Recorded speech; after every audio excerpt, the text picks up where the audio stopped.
विद्युत अपघटनी परिष्करण में अशुद्ध धातु को बनाया जाता है एनोड पर, इनमें से सभी विद्युत अपघटक या कैथोड पर। सही आंसर होगा एनोड पर। विद्युत परिष्करण में अशुद्ध धातु की छड़ को एनोड यानी धनात्मक ध्रुव पर और शुद्ध धातु की पतली परत को कैथोड यानी ऋणात्मक ध्रुव पर बनाया जाता है।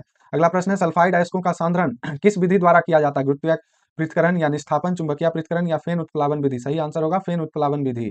सल्फाइड अयस्कों जैसे CuFeS2 ZnS का सांद्रण मुख्य रूप से फेन उत्प्लावन विधि द्वारा किया जाता है। अगला प्रश्न है, कार्बोनेट अयस्क को वायु की सीमित मात्रा में गर्म करके ऑक्साइड में बदलने की प्रक्रिया है?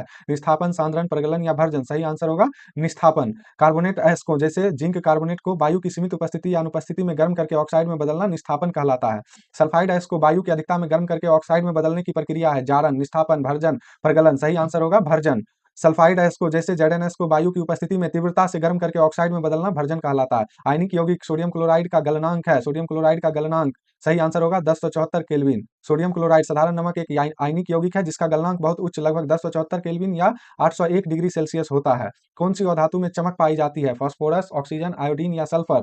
तो सही आंसर होगा आयोडीन। और धातुएं सामान्यतः चमकीली नहीं होती, लेकिन आयोडीन एक अपवाद है जिसमें धात्विक चमक होती है। निम्नलिखित में से कौन सी धातु अम्ल से अभिक्रिया कर हाइड्रोजन गैस विस्थापित नहीं करेगी? मैग्नीशियम, लोहा, जिंक, कॉपर? सही आंसर क्या होगा कॉपर। कॉपर जो है वो अभिक्रियाशीलता श्रेणी में कॉपर हाइड्रोजन से नीचे आता है, इसलिए यह तनु अम्लों में हाइड्रोजन गैस विस्थापित नहीं कर सकता। स्टेनलेस स्टील किसकी मिश्र धातु है? लोहा, निकेल और क्रोमियम, कॉपर और टीन, लोहा और कार्बन या कॉपर और जिंक? सही आंसर होगा लोहा, निकेल और क्रोमियम। स्टेनलेस स्टील में जंग ना लगने का गुण लोहे में निकल और क्रोमियम मिलाने से आता है। यही सिर्फ स्टील पूछता तो हो जाता लोहा और कार्बन। पृथ्वी की भूपर्पटी में सर्वाधिक मात्रा में पाए जाने वाला धातु तत्व है लोहा, सोडियम, कैल्शियम, एल्यूमिनियम? तो इसका सही आंसर होगा एल्यूमिनियम। क्या होगा एल्यूमिनियम। भूपर्पटी में सबसे अधिक पाया जाने वाला तत्व ऑक्सीजन है, दूसरा सिलिकॉन उपधातु है और तीसरा एल्यूमिनियम धातु है। सोल्डर मिश्र धातु है किसका? लेड और टीन का, एल्यूमिनियम और मैग्नीशियम का, कॉपर और जिंक का या कॉपर और टीन का? तो सही आंसर होगा लेड और टीन का। सोल्डर लेड और टीन की मिश्र धातु है, इसका गलनांक कम होता है, इसलिए इसका उपयोग तारों को जोड़ने में होता है। अमलगम एक मिश्र धातु है जिसमें एक धातु हमेशा रहता है, सिल्वर, कॉपर, सोना, पारा? सही आंसर होगा पारा। अमालगम में क्या होता है? एक धातु पारा। जब कोई धातु पारे के साथ मिलकर मिश्र धातु बनाती है तो उसे अमलगम कहते हैं। लोहे की परमाणु संख्या कितनी होती है? 23, 26, 25, 24? सही आंसर 26।